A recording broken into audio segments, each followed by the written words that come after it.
ચૂંટણીના અંતિમ ઘડીના રંગોથી, કારણ કે પ્રચાર પડઘમને શાંત થવાને માત્ર 1 જ કલાક જેટલો સમય બાકી રહ્યો છે અને આ છેલ્લી ઘડીના નેતાઓના કાવા દાવા, કાલા ઘેલા બધું જ અત્યારે સામે આવી રહ્યું છે। ક્યાંક નેતાઓ અત્યારે ભાઈબાપ કરીને, મા બહેન કરીને અત્યારે લોકો પાસેથી મતમા માંગવાની અપીલ કરી રહ્યા છે। તેમને અત્યારે બધા જ સંબંધો મતદાતાઓમાં દેખાઈ રહ્યા છે। કોઈક પોતાને પુત્ર કહેવડાવે છે, કોઈ પોતાને પિતા કહેવડાવે છે, તો બીજી બાજુ નેતાઓ અત્યારે એકબીજા પર વાર પલટવાર કરીને જે રીતે નિવેદનો આપી રહ્યા છે એના કારણે પણ રાજનીતિ બરાબરની ગરમાય છે। અંતિમ ઘડીનો પ્રચાર છે, કારણ કે તેમને ખબર છે કે ત્યારબાદ તેમની જે દિવસોની તૈયારી હતી એનો પૂર્ણ વિરામ આવવાનો છે, કારણ કે ત્યારબાદ પ્રચાર પડઘમ શાંત પડી જશે, આચાર સંહિતા લાગુ થઈ જશે અને કાલે ને પરમ દિવસે જ્યારે મતદાન થશે ત્યારે ખબર પડશે કે લોકો શું તેમના માટે કરવાના છે। પરંતુ આ બધા વચ્ચે અત્યારે તમામે તમામ ગુજરાતની જે 25 બેઠકો હવે બાકી રહી છે અને આ લોકસભાની ચૂંટણી માટે આ 25 બેઠકો પર જ્યારે પરમ દિવસે મતદાન થવાનું છે, 48 કલાક અત્યારે જે 48 કલાક પછી મતદાન પૂર્ણ થશે, પરંતુ 48 કલાક પહેલા પ્રચાર પડઘમ શાંત થશે અને 6 વાગ્યાનો એ સમય છે કે જ્યારે પ્રચાર બંધ થઈ જશે। તેઓ નહીં કરી શકે, માત્ર ડોર ટુ ડોર પ્રચાર અત્યારે જે રીતે કરવામાં આવી રહ્યો છે, રેલીઓ કાઢવામાં આવી છે, ક્યાંક બાઇક રેલી કાઢવામાં આવી રહી છે, તો ક્યાંક સભાઓ ગજવવામાં પણ આવી રહી છે। અલગ અલગ 20 તસવીરો જે અમે આપણે બતાવી રહ્યા છીએ, અમદાવાદ, ગાંધીનગર, વડોદરા, સુરત લોકસભા બેઠક ભારતીય જનતા પાર્ટી જીતી ગયું છે, પરંતુ સુરતની 4 બેઠકો એવી છે કે જે નવસારી લોકસભા બેઠકમાં આવે છે અને એટલા માટે સુરતના મજુરામાં હર્ષ સંઘવીએ CR પાટીલ માટે પ્રચાર કર્યો છે। તો સૌથી વધારે ચર્ચા આ વખતે જે બેઠકની થઈ એ રાજકોટ બેઠક, ભાવનગર, જામનગર એ તમામ બેઠકો પર પ્રચાર થઈ રહ્યો છે। આ છેલ્લી ઘડીનો પ્રચાર છે અને એટલા માટે જ આ છેલ્લી ઘડીના પ્રચારમાં ગરમાહો પણ એટલો જ દેખાઈ રહ્યો છે। આપણી સાથે મનીષ પુરોહિત જોડાઈ ગયા છે। મનીષ, આજે જે પ્રચાર થયો, આ છેલ્લો દિવસ છે, છેલ્લી ઘડીનો પ્રચાર છે, શું રંગો દેખાયા છે? કૃષ્ણા, 265 જેટલા ઉમેદવારો આ વખતે લોકસભાની ચૂંટણીમાં ગુજરાતમાં મેદાને છે। લગભગ 4,97,00,000 જેટલા મતદારો છે કે જેમના હાથમાં 265 ઉમેદવારોની ચાવી છે। 7 તારીખે મતદાન થવાનું છે, પરંતુ ગુજરાતમાં અત્યાર સુધીમાં જે માહોલ જોવા મળ્યો, સામાજિક આંદોલનોને બાદ કરીએ તો જે રાજનીતિક માહોલ હતો એ ઠંડો રહ્યો, કારણ કે નેતાઓ બહુ ગરમ છે, નેતાઓના રાજકીય ભાષણો ગરમા ગરમ જોવા મળે, એકબીજા પર વાકપ્રહારો બહુ જબરજસ્ત જોવા મળ્યા। ગુજરાતની 7 જેવી બેઠકો એવી છે કૃષ્ણા કે જ્યાં કાંટાની ટક્કર હોય તેવી પરિસ્થિતિ કોંગ્રેસે વ્યક્તિગત ઉમેદવારોના ભરોસે કરી છે, કારણ કે કોંગ્રેસનું સંગઠન હોય કે એક પાર્ટી કાર્યકર્તાઓની જે ફોજ હોય એ બધાની બાજુ પર રહીને કોંગ્રેસના જે ઉમેદવારો છે પોતાના બલબૂતા પર ભારતીય જનતા પાર્ટીને ટક્કર આપી રહ્યા છે। એવી 7 બેઠકો છે કે જ્યાં ક્ષત્રિય આંદોલન થયા પછી સમીકરણો ચેન્જ થયા અને આ જ કારણ છે કે ગુજરાતની ચૂંટણી જે વન વે લાગતી હતી એમાં હવે રસપ્રદ જંગ હોય એવું લાગી રહ્યું છે, કારણ કે જે બેઠકો એવી છે કે જે ભારતીય જનતા પાર્ટીના બહુ દિગ્ગજ ચહેરાઓ છે એને બાદ કરી દો તો રાજકોટમાં પણ જે ભારતીય જનતા પાર્ટીની સૌથી સેફ બેઠક ગણાતી હતી ત્યાં પણ અત્યારે કાંટાની ટક્કર જેવી પરિસ્થિતિ ઊભી થઈ, કારણ કે એક પત્રિકા કાંડ આવ્યો છેલ્લી ઘડીએ। પત્રિકા કાંડમાં જે રાજકોટ બેઠકના સૌથી વધારે મતદારો છે લેવા પટેદારોના સમર્થનમાં પરેશ ધાનાણીના ભાઈનું એમાં ઉમેદવારી એમાં જે એ પત્રિકા વાયરલ કરવામાં ભૂમિકા સામે આવી છે અને આ તમામ જે ઘટનાક્રમ ઘટ્યો એના પછી સુરેન્દ્રનગર લઈ લો કે વલસાડ લો કે તમે એ તમામ બેઠકો બનાસકાંઠાથી લઈને ભરૂચ સુધી કે જ્યાં ભારતીય જનતા પાર્ટીને કાંટાની ટક્કર મળી રહી છે। પરંતુ સૌથી મોટી વાત આ વખતની લોકસભાની જે ચૂંટણી છે એમાં જે શાંત લાગતું જે વાતાવરણ હતું ગુજરાતનું, એમાં નેતાઓની જે ગરમાહટ વચ્ચે સામાન્ય માણસનો જે ઉત્સાહ હતો કૃષ્ણા એ ક્યાંક ઓગળતો જોવા મળી રહ્યો છે ને એટલા જ માટે ભારતીય જનતા પાર્ટી હોય કે કોંગ્રેસે તમામના ટોપ લીડર જ્યારે ગુજરાતમાં હોય છે તો એ લોકો એક જ વાતની ચિંતા કરે છે કે મેક્સિમમ મતદાન થવું જોઈએ, સવારમાં મતદાન થવું જોઈએ, એના જ માટે ભારતીય જનતા પાર્ટીએ 1 કલાકનો સમય વધારવાની પણ ચૂંટણી પંચને રજૂઆત કરી છે। લગભગ સવારથી લઈને સાંજે 7 વાગ્યા સુધી 7 થી 7નું મતદાન થાય એના માટેની પણ આ લોકોએ રજૂઆત કરી છે। પરંતુ બીજી બાજુ કોંગ્રેસ કહે છે કે અમારા જે 40% કમિટેડ વોટર છે એ છે પણ એ લોકો ઘરેથી બહાર નથી નીકળતા અને એટલા જ માટે એમને નુકસાન થાય છે। આ વખતે જોવાનું રહેશે કે મતદારો ઉત્સાહ જે ગરમીનો જો પારો આ વખતે 43 ડિગ્રી રહેવાની આશંકા છે એવામાં બહાર નીકળીને કેટલો બતાવે છે કૃષ્ણ? બિલકુલ, અને આ વખતની જે કહેવાયું કે શરૂઆતમાં એક તરફી લાગતી હતી ચૂંટણી અત્યારે ગરમાઈ ગઈ છે, એનું પાછળનું કારણ એ છે કે નેતાઓના જે નિવેદનો હતા, બફાટ હતા અને એના કારણે વાર પલટવાર થતા રહ્યા। પરંતુ આ એ સમય છે, કારણ કે ભારતીય જનતા પાર્ટીએ જ્યારે પોતે કહ્યું છે કે 1 કલાક સમય વધારવામાં આવે, પરંતુ બીજી બાજુ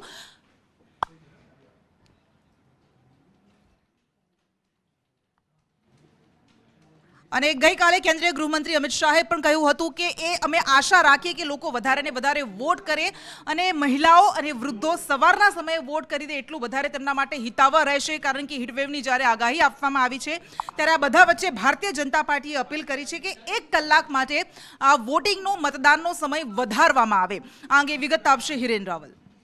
જે પ્રકારે હવામાન વિભાગની આગાહી છે કે પરમ દિવસે 7 તારીખે હીટવેવમાં 42 થી 43 ડિગ્રી કરતાં વધુ તાપમાન રહેવાની શક્યતા છે અને આ પરિસ્થિતિમાં લોકો મતદાન કરવા બહાર ન નીકળે અને મતદાનની ટકાવારી ઘટે નહીં એટલા માટે ભારતીય જનતા પાર્ટીએ ચૂંટણી પંચમાં રજૂઆત કરી છે કે મતદાનનો સમય છે તે વધારવામાં આવે.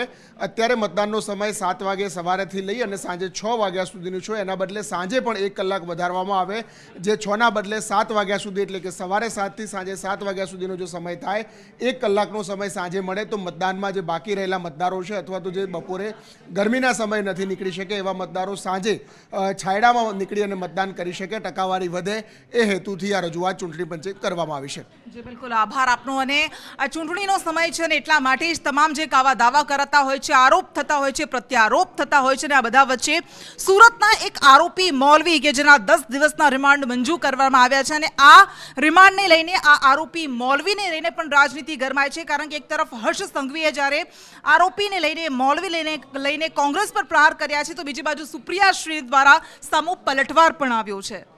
અને દરરોજ આવા નિવેદનો આવતા રહે છે, રાજનીતિ ગરમાતી રહે છે, પરંતુ આ બધા વચ્ચે કોંગ્રેસના એક નેતાએ એવું નિવેદન આપ્યું છે કે જેના કારણે વિવાદનો મતપૂડો છેડાયો છે. હેમંત કરકરે કે જેઓ શહીદ થઈ ગયા હતા આતંકવાદીઓ સામે લડતા, અને તેમને લઈને આ વિજય નામના કોંગ્રેસના નેતાએ કહી દીધું કે હેમંત કરકરેની હત્યા એ આતંકવાદીઓની ગોળીથી નહોતી થઈ.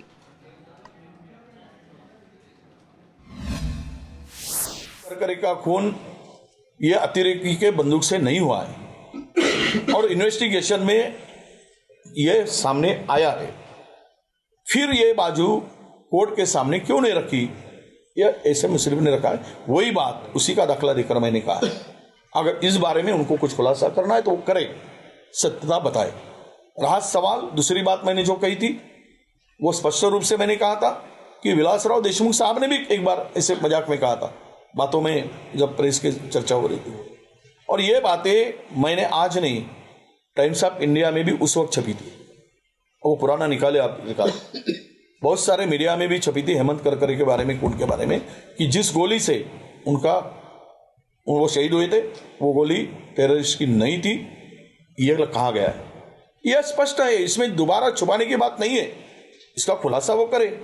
मैं कोई अपने दिल से बात नहीं कर रहा हूं, मैं किताब की बात कर रहा हूं जो लिखा गया है. અને આ ચૂંટણીનો સમય છે, નેતાઓ પોતાને દેવ કહેવડાવે છે, વિરોધીને દાનવ કહે છે, પોતાને સજ્જન કહે છે, વિરોધીને દુર્જન કહે છે, અને આવું જ કંઈક જૂનાગઢમાં પણ થયું. એક તરફ 2 વખત જીતેલા રાજેશ ચુડાસમા પર હીરા જોટવા કોંગ્રેસના ઉમેદવાર છે, તેમણે કહ્યું કે જે નામ આવ્યું હતું સુસાઇડ નોટમાં, અને એના કારણે એ સ્પષ્ટ થઈ ગયું છે કે સામે પક્ષે એક દુર્જન વ્યક્તિ ઊભો છે અને તમારે નક્કી કરવાનું છે કે તમારે કોને ચૂંટવાનું છે. સામે પક્ષે રાજેશ ચુડાસમાએ પણ પલટવાર કર્યો છે અને તેમણે કહ્યું કે જનતાને ખબર પડી ગઈ છે કે સજ્જન કોણ છે ને દુર્જન કોણ છે. અમે વિકાસના મુદ્દા પર આગળ ચાલી રહ્યા છીએ. અને હવે વાત એક એવા નેતાની કે જેઓ ક્યારેક પોતાના બેબાક તો ક્યારેક બેફામ નિવેદનોથી ચર્ચામાં આવતા રહે છે. આ નેતા છે વાઘોડિયાના પૂર્વ ધારાસભ્ય મધુ શ્રીવાસ્તવ, અને આ વખતે તેમણે કહ્યું છે કે ભારતીય જનતા પાર્ટી અત્યારે ભલે મારી સામે લડતી હોય, પરંતુ ભાજપને લાવનાર અને જીતાડનાર પણ હું જ હતો. અને તેમની દીકરીએ પણ ભારતીય જનતા પાર્ટી પર કેટલાક પલટવાર કર્યા છે, કેટલાક આરોપ લગાવ્યા છે, કેટલાક પ્રત્યારોપ પણ લગાવ્યા. ભાજપને લાવનાર જ મધુભાઈ શ્રીવાસ્તવ છે. અપક્ષ તરીકે ચૂંટાવીને પછી ભાજપમાં હું આવ્યો છું, અને ભાજપના માટે એટલા માટે જ બોલી રહ્યો છું કે ભાજપ વાળા કાન ખોલીને સાંભળી લે.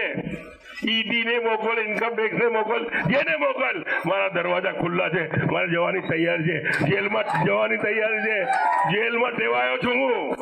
એ ભાઈ એવું કહેતા હોય કે એક માખી પણ નથી મારીને, તો ભાઈ પાછળનો ઇતિહાસ જોજો. પાસામાં જ્યારે જતા હતા ને તો આજ ભાઈના કોરા લેટર પેડ પરથી તમે છૂટ્યા છો, બાકી બરોડા છોડીને પલાયન થઈ ગયા હતા. એનએસી લાગી હતી તમને. ઇતિહાસ કાઢજો. તમારો ઇતિહાસ કાઢવા જઈશું ને ભાઈ તો પછી વઘોડિયામાં પગ મૂકવાનો બી અઘરો થઈ જશે. આ તો દાદાગીરી મારી રહ્યા છો હમણાં કાર્યકર્તાઓને. આ લોકશાહીના પર્વ માટેના રંગો આખા ગુજરાતમાં દેખાઈ રહ્યા છે, આખા દેશમાં દેખાઈ રહ્યા છે, કારણ કે ત્રીજા તબક્કાનું મતદાન થવાનું છે. પરંતુ સુરત લોકસભા બેઠક પર ભલે આ વખતે ચૂંટણી જંગ ન થવાનો હોય, પણ એની 4 બેઠકો જે નવસારી બેઠકમાં આવે છે અને એના કારણે સુરતના પણ અલગ અલગ વિસ્તારોમાં પ્રચાર પ્રસાર ધૂમ થઈ રહ્યો છે.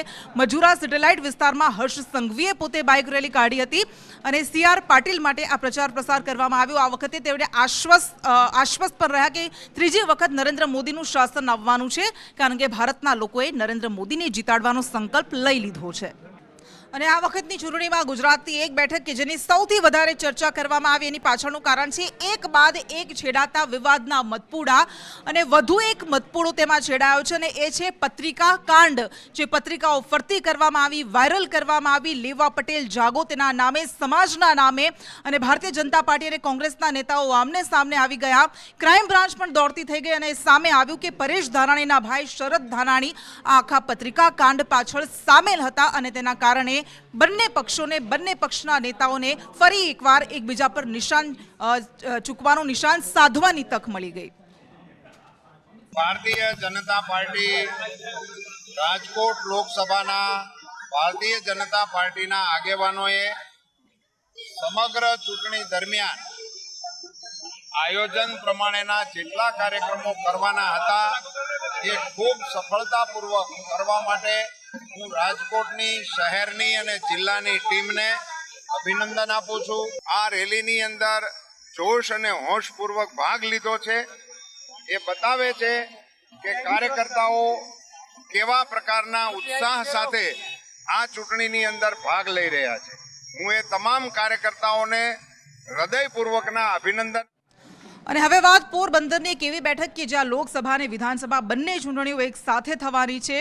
કોંગ્રેસમાંથી ભારતીય જનતા પાર્ટીમાં આવેલા દિગ્ગજ નેતા અર્જુન મોઢવાડિયા અત્યારે વિધાનસભાની ચૂંટણીના ઉમેદવાર છે ભાજપમાંથી, અને ડોર ટુ ડોર પ્રચાર તેઓ કરી રહ્યા છે. અહીંયા સામે પક્ષે કોઈ છે નહીં. જે અમારી હરીફાઈ છે એ તો ભારતીય જનતા પાર્ટીના કાર્યકરો, આગેવાનો વચ્ચે છે કે કોણ વધારે લીડ અપાવે અને કોણ વધારે મતદાન કરે, એ સવાલ આવે છે. એટલે અહીંયા ઉત્સવનો માહોલ છે. કદાચ મારો વિજય સરઘસ નીકળે એના જેટલી જ આજે જનમેદની સાથે પ્રચાર કરવા બધા નીકળ્યા છે. મોહબ્બતની દુકાન શબ્દોથી બોલે એનાથી કંઈ મોહબ્બતની દુકાન ન થઈ જાય. મોહબ્બત તો તમને તમારી એક્સપ્રેશનમાં હોવી જોઈએ. ભારતીય જનતા પાર્ટીના મતદારો હતા, વ્યક્તિગત મારા ચાહકો હતા, એ આજે સરવાળો થયો છે અને એને કારણે આ વખતે અદ્ભુત પ્રેમ છે. અને આવા જ પ્રચારના રંગો કંઈક અમરેલીમાં પણ જોવા મળી રહ્યા છે, કારણ કે એક સામાન્ય વ્યક્તિ, એક ખેડૂત પરિવારમાંથી આવતો વ્યક્તિ કે જેને ટિકિટ આપવામાં આવી, એ ભરત સુતરિયા, આ વખતે જેમણે કહ્યું હતું કે અમે તો 500 ને પાર જશું, ત્યારબાદ તેમણે સ્પષ્ટતા કરી કે મેં તો સુરતની ભાષામાં કહ્યું હતું, પરંતુ 5 લાખથી વધારે લીડથી અમે જીતવાના છીએ. અને તેઓ પણ અત્યારે પ્રચારમાં જોતરાઈ ગયા છે. આ છેલ્લી ઘડીનો પ્રચાર છે અને તેઓ કહી રહ્યા છે કે મોદીના નામ પર, વિકાસ કામ પર લોકો વોટ આપશે.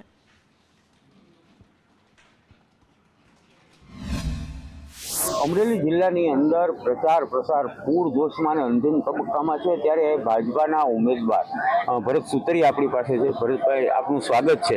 પ્રચાર અંતિમ તબક્કામાં છે. સમગ્ર વિસ્તાર, લોકસભા વિસ્તારની અંદર તમે ફર્યા છો, કેવું જન સમર્થન? જ્યારથી મારું નામ જાહેર થયું ત્યારથી લોકોની વચ્ચે અને છેલ્લા 10 વર્ષના નરેન્દ્રભાઈના કામ અને 1 વર્ષથી સરકારની અલગ અલગ યોજના લઈને અને અમે ગ્રામ્ય સુધી પહોંચ્યા. જન સમર્થન અમને પુષ્કળ મળ્યું છે અને આજ સુધી મળ્યું છે. અમારા આગેવાનો હોય, સમાજના આગેવાનો હોય, અમારા કાર્યકર્તા તેમજ મતદારોમાં પૂરજોશમાં ઉત્સાહ છે. ભરતભાઈ, તમામ સમાજમાં રેલીઓમાં તમે ફરી રહ્યા છો, અમરેલી શિયાળબેટ સુધી પણ પહોંચ્યા છો. કેવું સ્વાગત અને કેવો ઉત્સાહ? આપણે મીડિયા દ્વારા, સોશિયલ મીડિયા દ્વારા તમે જોયું છે, શિયાળબેટની અંદર ભવ્ય સ્વાગત અમારું કરવામાં આવ્યું. આખું ગામ સ્વાગત માટે ઉમટી પડ્યું હતું. તેમજ અમારા જિલ્લાના અને 2 ભાવનગર વિધાનસભા તમામ ધારાસભ્ય, તમામ અમારા ભાજપના આગેવાનો અને નેતાઓ બધાએ પુષ્કળ મહેનત કરી, 1 વર્ષથી પુષ્કળ મહેનત કરી અને આજે અમે આ મુકામ ઉપર પહોંચ્યા છીએ અને જન સમર્થન અમને મળી રહ્યું છે. અને 5 લાખ જેને જે બોલવું હોય છે 5 લાખ રૂપિયા અમે આ લોકસભા 14 અમરેલી જીતવી છે. તો આ તો ભરતભાઈ સુતરિયા 5 લાખ મતથી જીતશે, તેની જીત નિશ્ચિત છે. તમામ લોકસભા વિસ્તારની અંદર ખૂબ જ સારું જનસમર્થન મળી રહ્યું છે. સૂર્યકાંત ચૌહાણ, સંદેશ ન્યૂઝ, અમરેલી. ખંભાતના ધારાસભ્ય ચિરાગ પટેલે કોંગ્રેસમાંથી રાજીનામું આપ્યું, ભાજપમાં જોડાયા અને તેના કારણે ખંભાતમાં પણ વિધાનસભાની ચૂંટણી લોકસભાની ચૂંટણીની સાથે જ થવાની છે, જેને કારણે તેને લઈને પણ આજે પ્રચાર કરવામાં આવ્યો. પ્રચારના ગણતરીના જ કલાકોમાં ભારતીય જનતા પાર્ટીએ બાઇક રેલી કરી. ખંભાતના અલગ વોર્ડમાં ઘૂમીને અલગ વિસ્તારોમાં ચિરાગ પટેલે બાઇક રેલી કરી, જેમાં મોટી સંખ્યામાં તેમના સમર્થકો પણ ઉપસ્થિત રહ્યા.